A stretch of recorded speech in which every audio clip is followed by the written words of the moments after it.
Hello everyone, my name is Pat. Welcome to my channel. Today I will be talking about some of my favorite and a lot of people's favorite romance tropes and some book recommendations with these tropes. Now these are, again, the most well-known ones, and a lot of these I do really enjoy. Some I enjoy, but when they're done well. I usually don't see a lot of books like that, which is actually the first one. Love triangles. When I first started reading, especially contemporary romances and fantasy romances, I love love triangles, but over the years I've realized very rarely ever done right. Usually there's always that one character who is part of the love triangle without having like their full story, their full background. They're usually just used as tools to incite jealousy, to further the relationship that these people have. It's not really like a true love triangle because it's more of an unrequited or pining after this character who loves this other character who loves them back. To me, a true love triangle, I can see the characters really working together in say different circumstances, and they're not just used, or one character isn't just used as like a plot device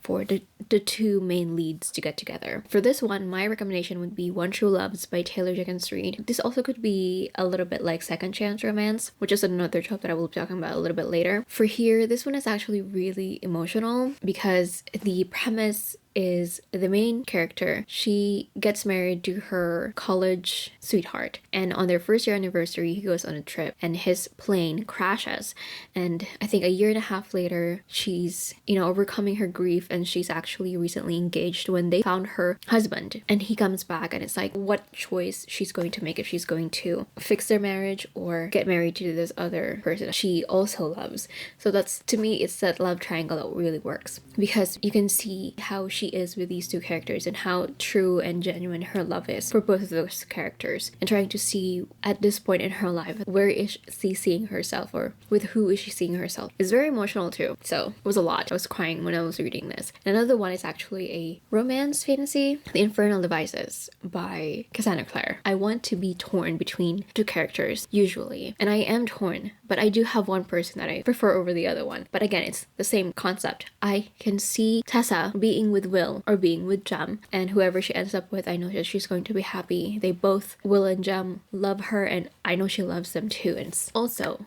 very hard to read and emotional. I really enjoy this one. I love the love. This is how love triangle should be written, where one is not just, one-sided pining over the other person, Next one, the next trope is enemies to lovers, and this one, again, it's kind of similar to the way I see love triangles. I want it to be done really well, and when I say enemies, I meant like actual enemies, like you're on different sides, not on the same side. Usually when people tout a book or a couple as enemies to lovers, it's usually just hate to love. They're not really on different sides or in a competition against each other. It's usually they just don't like each other, or they just hate each other. And I like it when they're actually really enemies, like they believe in their stance, or they have a strong belief in certain parts of their side, and we see them kind of meeting each other halfway, or kind of understanding each other eventually. That's the kind of enemies to lovers that I like. This is actually both fantasy. They're not romance fantasy, but there is romance in it. The Sons of Arawiya series by Hafsah Faizal. I love this. Okay. The two characters do eventually kind of have the same goal, but they have different reasons for that same goal. I love this series so much. The world is amazing, the writing is beautiful, the characters, it's also found family, so I really like that trope as well. But the enemies to lovers in here is immaculate. I really love them. I really love it. So that's a very series. And another one that is well known that I feel like I've talked about before as well, Six of Crows series by Leigh Bardugo. Nia and Matthias, especially with Matthias. Again, they're both on different sides, and they both have this passionate belief on the sides that they're on. As they get to know each other, they have a better understanding of each other's stance and maybe the misunderstandings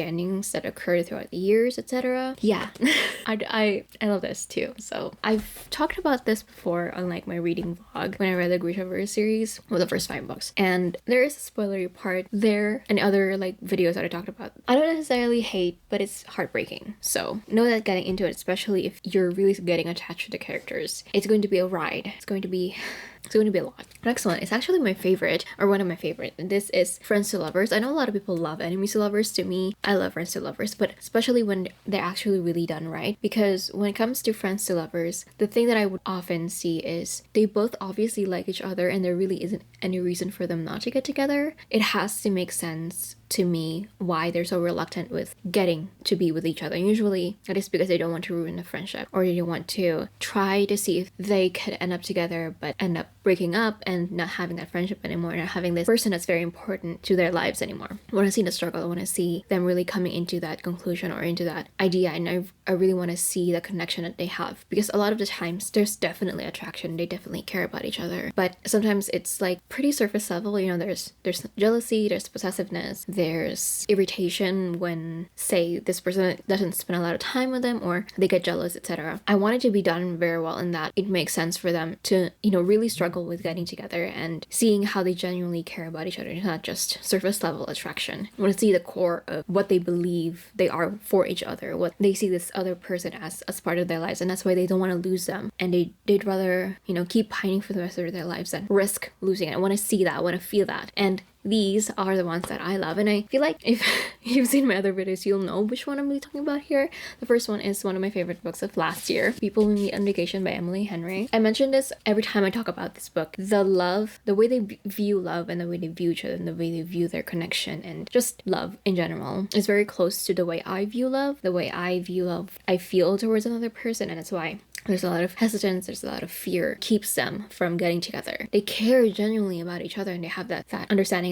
that they'd rather stay friends and have that connection and have that comfort and have this person in their lives, no matter which way they can, and maybe not in the way that they really want to, as long as they just have each other. That's all they want. So I love this so much. It was very emotional to me, for me personally, to read, especially when they finally like get together, and you know, there's still a lot of that fear before they get together. So People in Vacation. And of course, this also is Friends to Lovers. The next one is another one that one of my favorite reads, Love in Other Words by Christina Lauren. This is also a highly hyped book, and again, this is one of those that, especially with this one, because they're childhood friends to lovers, they knew each other when they were children, and you see them grow up, you see them change, you see how they, you know, grow up individually and how they grow up together, and whenever they're apart, how they kind of change, and the change in the relationship is very gradual, and you can really see them truly falling for each other, and the way that, you know, their feelings and their love for each other has grown and kind of changed throughout the years. This is also Second Chance, which again I will be talking about a little bit later. Yeah, because this is friends to lovers to estranged friends to kind of hating each other to love. There's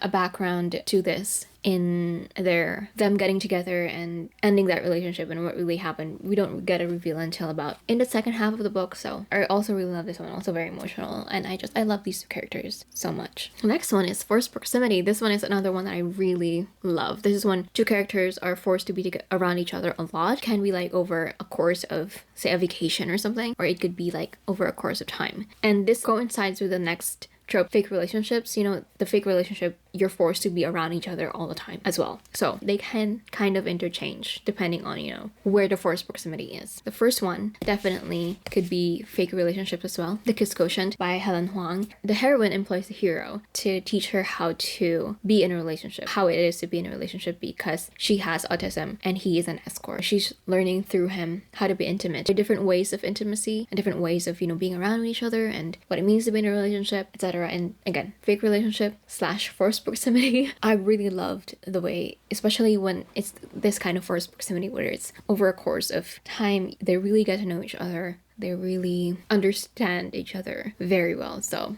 Kiss Quotient, I really love this, one of my favorite books as well. And another one is, this one is just completely forced proximity. You can say it's also Forbidden Love, Twisted Games by Anna Huang, because this is a princess and a bodyguard relationship. So, also spicy. This one is also spicy. A lot of these books are adult. I would say Sense of Arawiya is young adult, if I'm not mistaken. But all the other ones that I talked about are all, and also Clockwork Angel is young adult. All the rest are adult. This one as well. And again, Princess, Bodyguard, Forbidden Love, also, or Unequal Status kind of thing, which again I will talk about in a little bit. But first proximity, because it takes them a while to really get into a relationship with each other, and I really appreciate that, because a lot of the times, you know, it spans like a few months and I'm like, I want more. You know, you can definitely see, because this spans I think 2 or 3 years of them being around each other and being obviously attracted to each other, and you know, them slowly falling in love but not getting to express that love, because, you know, forbidden and being in that forced proximity with each other, especially because they started really hating each other in the beginning as well. So it's like hate to love too. So just like games, but Huang, love this. Fake relationships, like I mentioned earlier. So again, it kind of coincides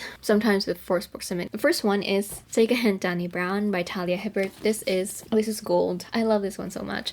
So their fake relationship starts when they go viral after a emergency drill in their building. He's a security guard and she's a professor in this university. She failed to see that they were going to have an emergency drill and she was stuck in an elevator. He saves her and, you know, carries her like, you know, bridal style, and people took a video of that and it became viral, and they decided to kind of use that to their own advantages to kind of fake date each other. And again, they already had like this really cute like friendship with each other. Is it like that very like they are attracted to each other, right? But you know, they have this really cute friendship in the beginning, and so I really like that as they really get to know each other more intimately. I love that Zafir is shown to have anxiety because that's not usually seen in, you know, seeing them grow with each other. I just love that representation. Next one is another favorite, of course, The Soulmate Equation by Christina Lauren. The basic premise of this is the main character, I believe her name is Jess.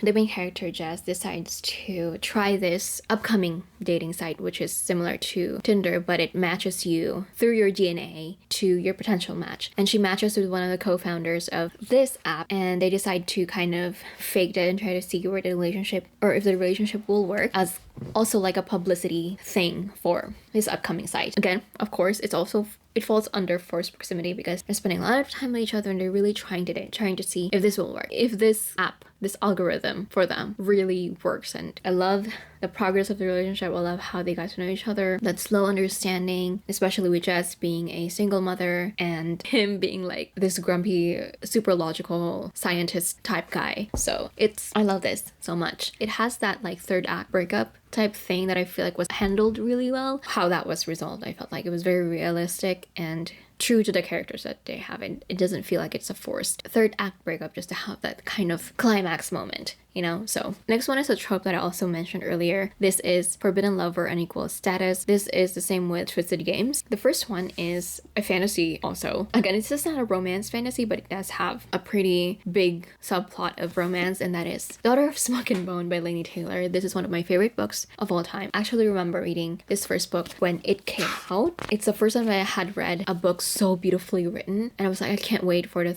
second and third books, but by the time that they released, I didn't get to them. It's kind of like one of those things that I didn't want to continue because I loved the first book so much and I just didn't want it to end. So it took me a while to read this one. This one was released in 2011, 11 years ago, and I think I finished the series in 2019, something like that, very recently. It took me a while, but I love this so much. So this is set in a world where there are monsters, and there's also kind of like angel type of presence creatures, and so it's like a devil and angel type thing. I don't want to say any more than that because I feel like I'm going to spoil a big part of this book, but it will be, I think, revealed in the second half of the book or something like that. It will be revealed here, but the entire story of these two characters will be revealed a little bit more in the second and third book, if I'm remembering that correctly. But this has that forbidden love, and again, beautiful writing. Love the two characters in here. There's a lot of heartbreak for them because they truly care and love for each other so much, despite knowing that they are on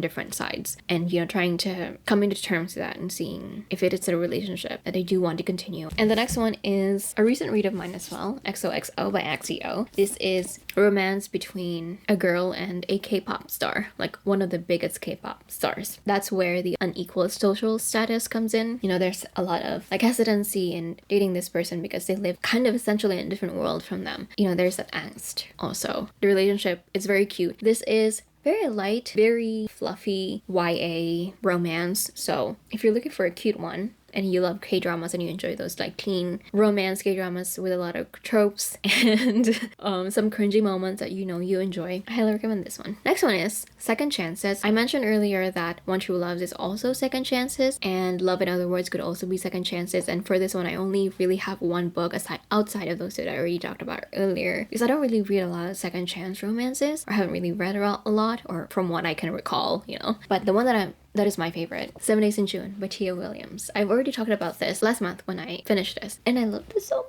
I love it. The reason why is because I really fell and really cared for these two characters that are in this second chance romance. The way that they met years ago and how they met, the circumstances of how they met, and that kind of connection that they have with each other. You see them also individually grow throughout the years that they were apart, seeing, you know, how these things that they went through when they were children around the time that they met and before that has affected them and has kind of led them to where they are in life currently. Them kind of navigating the changes over the years that they didn't see each other, you know, trying to see if things will work, if that connection that they had years ago was because they were both going through a lot of things and they just found solace and comfort from each other, or if it really is something that will last pretty much forever for both of them. So also very heavy, check the trigger warnings for this one because it's a lot of things that they go through as children, so it can be a bit triggering. I mean, for all of these books, for all the books that you read, check the trigger warnings. So 7 Days in June by Tia Williams. Love it. Okay, the last one is also one of my favorites, but it's kind of overdone as well, kind of like love triangles. So when they're done right, it's a lot of fun to read, and that is Opposites Attract. I have a few one for here. First one is actually an adult, and this is Act Your Age, Eve Brown by Talia Hibbert, in the same Brown Sisters series as Take a Hint, Danny Brown. So we have Eve, who is described as a hot mess, and Jacob, who is always in control. I love the shenanigans, especially with Eve accidentally hitting Jacob after the not so great impromptu job interview for, you know, the cook for this small B&B, having to be, you know, staying to really help him after, you know, she accidentally hit him. They get to each other's nerves because they do things so differently from each other. It's like, you know, them trying to understand why and how this person does the things that they do, etc. I really enjoy this one. From the same author, one is YA, one is adult. The first one is Rada and Jace, Recipe for Romance. This is YA, and we are following a Katak dancer who, after a betrayal, trying to kind of figure out and come out of this life that she's always had, which is Katak dancing. And she loves dancing, but after this betrayal, she's kind of had difficulty with the dancing itself because the betrayal is related to that dancing, and so she's like trying to find herself again after being like, she's that type A person, and of course she meets this person in this new school that she attends who is a type B personality. He's an overachiever, but he's well liked by everybody. He's a captain of the Bollywood dance team in the school. You know, they get to know each other, learn from each other as well, and they're own individual journeys were also very compelling to read. So Rada and Jace, Recipe for Romance. And then another recent read of mine, Dating Dr. Dell by Nisha Sharma. We have a doctor who doesn't really believe in love and a heroine who is a hopeless romantic. It is also kind of a fake relationship, kind of, and slightly second chance, because they had this disastrous first meeting where they really connected with each other, but then something happened, a misunderstanding occurs, and especially her hating him. I really enjoyed this one. I love this one so much. One of my most enjoyable reads of this year so far, and I can't wait for the next book in this series. Those are some of the top romance tropes and some of my recommendations for them. Let me know what your favorite of these tropes as well, and if you have, especially with second chance romance, if you have any more recommendations for that, I would love to know. I would love to read like a really good second chance romance as well. So that is it for this video. Thank you so much for watching. I hope you guys enjoyed, and I will see you in my next one.